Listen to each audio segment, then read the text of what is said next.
Saya diberi seorang anak, istri saya mengandung, sekarang masuk 7 bulan. Apa amalan afdal untuk saya sebagai suami untuk kebaikan kandungan? Perempuan yang sedang hamil itu hatinya risau, takut nanti melahirkan susah, takut nanti sesar, takut diganggu jin. Maka hatinya tenang dengan zikir, banyak-banyak sholawat. Allahumma sholli ala sayyidina Muhammad wa ala ali sayyidina Muhammad. Allahumma sholli ala sayyidina Muhammad wa ala ali sayyidina Muhammad. Makanya Pak Kiai selalu nyuruh, gimana nih Pak Kiai, istri saya hamil? Baca surat Yusuf supaya hatinya tenang. Padahal tujuan Pak Kiai baca surat Yusuf supaya hatinya tenang dan anaknya soleh, tidak mau berzina seperti Nabi Yusuf. Cuman kadang ibu hamil ini salah sangka, disangkanya anaknya ganteng macam Nabi Yusuf. Pas lahir hitam komplit. Pak Kiai iki anaknya ireng piye iki? Pak Kiai orangnya sabar, nggak marah. Bojone di pas dia bojo iki bodoh.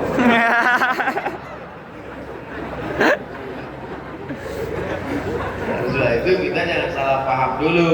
Jadi kalau ada ustadz nyuruh baca sholawat, baca ayat kursi, sesungguhnya itu supaya emosional si ibu tenang.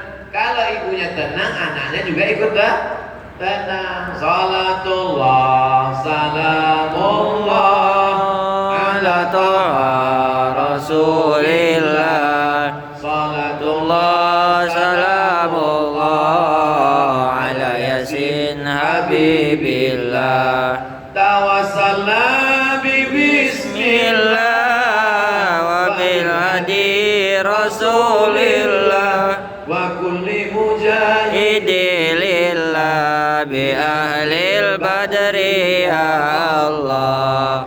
Ibunya tenang, anaknya tenang, suaminya tenang, maka mudah melahirkan. Kalau otot-ototnya kaku, dia stres, dia takut, itu susah melahirkan. Tenang, mudah, lahir. Mudah-mudahan ibu diberikan kemudahan. Amin. Sekaligus Ustadz beri usulan nama. Anaknya laki-laki. Anaknya laki-laki, kasih namanya Hawari. Hawari artinya penolongku. Mudah-mudahan anak ini menjadi penolongmu nanti di akhirat, mendapat syafaat karena anak ini menjadi penghafal Quran. Hawari. Boleh ditambah belakangnya, depannya, terserahlah. Namanya saya kasih Septi Hawari Pak Ustaz. Kenapa Septi? Lahir September. Aduh, bagi bulan-bulan itu tak usah lagi. Nanti minta sama Habib, sama Ustaz lain supaya tambah namanya. 3 nama untuk paspor bisa umroh. Ustaz, bagaimana sebaiknya melaksanakan ibadah di masjid? Apakah kita ikut salah satu tata cara ibadah, misalnya NU atau Muhammadiyah atau gimana Pak Ustaz? Saya ketua masjid. Saya gini-gini ketua masjid. Jadi saya ketua masjid. Masjid itu memang dari dulu pakai mazhab Syafi'i. Bismillahnya jahat. Bismillahirrahmanirrahim. Ini sholat apa qori? Biasa aja lah. Bismillahirrahmanirrahim. Alhamdulillahirabbil alamin. Arrahmanirrahim. Lalu kemudian kalau subuh pakai kunut, pakai mazhab Syafi'i. Allahumma hdina fiman hadait, wa'afina fiman afait, wa tawallana fiman tawallait. Tapi masjidnya enggak terlalu besar, masjid komplek perumahan kecil. Artinya mayoritas masyarakat di situ memang mazhab Syafi'i. Tapi kalau masyarakat di situ multi, ada bisa dipakai satu contoh masjid di daerah saya juga. Saya ceramah di situ. Lalu saya dengar, saya kasih tahu sama makmum, Ustaz, itu imam sir, itu imam jahar. Maksudnya kalau dia imam itu bismillahnya jahat. Bismillahirrahmanirrahim. Tapi kalau itu yang imam sir. Bismillah. Jadi semua terayomi. Selama masih ahlus sunnah wal jamaah.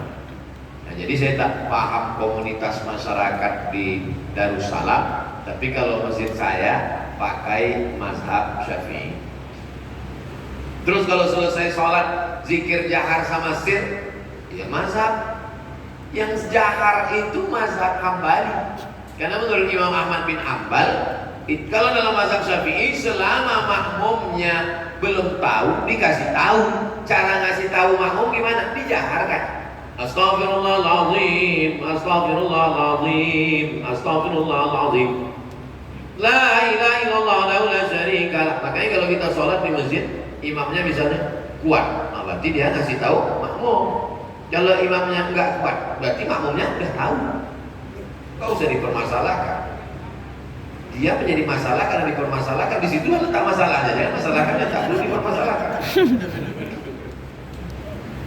Yang penting masih sholat. Nah, jadi kalau menganggap musyawarah lah bersama masyarakat, bersama jamaah.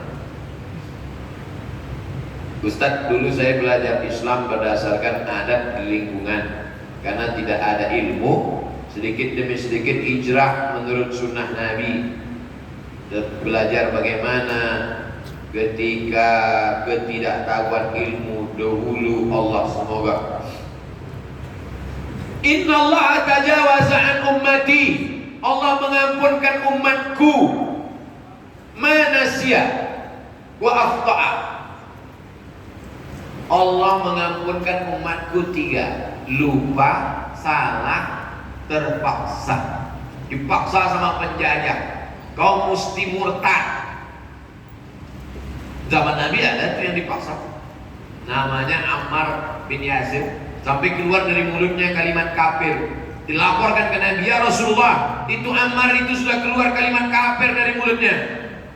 Turun ayat, illa man ukriha wa qalbuhu mutmainnun bil iman. Ada orang yang dipaksa tapi hatinya tetap beriman.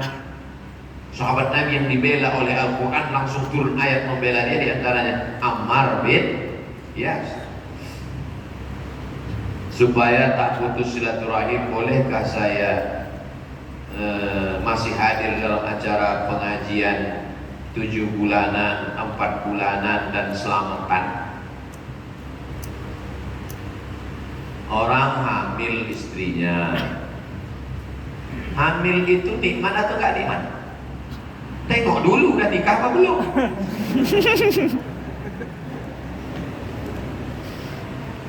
Hamil itu istrinya hamil itu nikmat. Berapa banyak, maaf ya Pak yang tersinggung, berapa banyak orang nikah belum, bukan tidak, belum dikasih Allah. Saya sedih Pak Ustaz, saya 10 tahun nikah istri belum hamil. Teman saya nikah Januari kemarin melahirkan. Wa amma bi ni'mati rabbika fahaddits. Nikmat Allah syukuri. Bagaimana cara mensyukurinya? La in syakartum la azidannakum. Syukur, undang, kenduri. Kalau kami di Riau namanya kenduri. Rupanya di sini selamatan.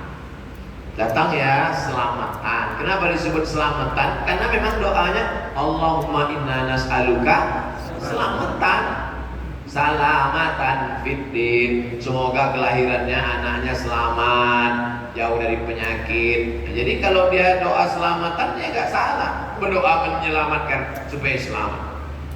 Lalu kemudian apa tadi yang ditanya? Selamatan. Ya selamatan, apa salahnya selamat?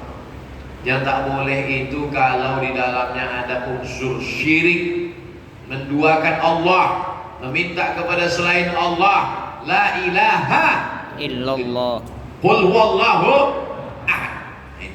Itu dalam Islam. Berdoanya kepada Allah ya enggak apa-apa. Tapi kalau berdoanya kepada Nyi Blorok, Ustaz, saya pengen didoakan memiliki keturunan. Rabbi la tadharni fardan wa anta khairul warisin. Saya ulang 3 kali. Rabbi, ya Tuhanku, la tadharni fardan. Jangan kau biarkan aku tak ada keturunan. Fardan, tak ada keturunan. Wa anta khairul warisin. Engkau sebaik-baik pemberi waris. Doa Nabi Zakaria. Lama tak punya anak, akhirnya dapat anak Yahya. Rabbi la tadharni fardan wa anta khairul warisin. Doa, banyak-banyak baca doa. Berapa kali Pak Ustaz? Sebanyak-banyaknya. Jadi kalau mau dibaca 10 kali, 30 kali, 40 kali, 100 kali, baik. Selawat. Saya ketemu dengan bapak-bapak sudah nikah sekian belas tahun gak punya anak. Setelah umur 40 punya anak. Saya tanya, gimana ceritanya? Semua udah kami coba Pak Ustaz. Bayi tabung macam-macam dari yang 9 kilo sampai tak ada yang berhasil. Terus gimana terakhir? Yang buat berhasil ini terakhir setelah kami gak pakai apapun, cuman nazar. Saya bernazar kalau anak ini lahir nanti saya masukkan ke pesantren. Lahir. Sulit apa hubungan pesantren sama anak? Kalau orang bertauhid mudah saja. Innama amruhu iza arada syai'an ayakula lahu kun fayakun. Karena niat dia baik, maka anak itu lalu kemudian nanti anak itu akan dimasukkan ke pesantren. Mudah-mudahan anaknya betah Pak Ustaz. Amin. Dalam Al-Quran kata hijrah disebut 31 kali. Saya pernah baca di surat Al-Muzammil 93:10, saat itu Nabi Muhammad harus meninggalkan orang yang tidak beriman dengan cara baik tanpa melukai hati mereka.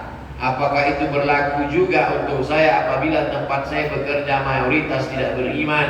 Apakah saya harus berhenti bekerja? Semoga Pak Ustadz Somad semakin bertambah barokah ilmunya dan semakin nikmat beribadah kepada Allah. Amin. Amin. Amin. Ibu atau bapak yang nanya ini bekerja di tempat non muslim. Pertama saya mau jelaskan apa hukum kerja pada non muslim dulu. Ali bin Abi Thalib bekerja mengambil upah menimba air di tempat orang Yahudi di Madinah. Dilaporkan ke Nabi, ya Rasulullah, Ali ngambil upahnya menimba air di rumah Yahudi. Nabi tidak melarang, Nabi membenarkan. Sekarang saya tanya, berdasarkan hadis ini, bolehkah bekerja pada non muslim? Boleh. Hebat jamaah Darussalam. Dia bisa jawab sendiri. Yang penting kasih aja dalilnya. Bekerja pada non muslim hukum asalnya boleh. Tapi dikhawatirkan akan terpengaruh akidah, simbol-simbol pada hari-hari perayaan. Dikhawatirkan. Sementara ada 2 kesempatan. Bekerja di sini gajinya ya agak-agak di bawah itu 5% lah. Maka selamatkan akidah muamalah. Tapi kita tidak dibenarkan memusuhi orang karena berbeda agama. Lakum dinukum Waliyadin. Jadi hukum asalnya tidak apa-apa. Nabi hijrah itu karena tidak bisa menerapkan ajaran Islam secara kafah di Makkah, maka hijrah ke Madinah. Setelah dia kuat di Madinah tahun ke-8 dia balik lagi ke Makkah, mengislamkan kota Makkah. Maka tahun 8 itu disebut dengan Fathu Makkah, pembebasan kota Makkah. Ustadz yang dirahmati Allah, saya baru berhenti kerja karena dampak Covid. Saat ini saya membuka usaha kuliner brownies secara online. IG-nya Felia Deli. Pesanlah brownies ke Instagram Felia Deli. Insya Allah halal dan berkah. Tidak ada, biaya endorse. Membangkitkan ekonomi umat. Orangnya sholat, tepungnya insya Allah bersih, telur ayamnya dicuci dulu. Bayangkan kalau yang masak brownies tuh pakai telur ayam nggak dicuci, ceplok, ceplok, ceplok, bersatulah bekas dari. Tapi kalau dia sholat masih karena kulit telur ayam keluar dari tempat najis. Ini makanan mesti halal. Dia sambil ngaduknya pakai sholawat, pakai bismillah, halal dan berkah, dapatkan segera. Dan dia deh.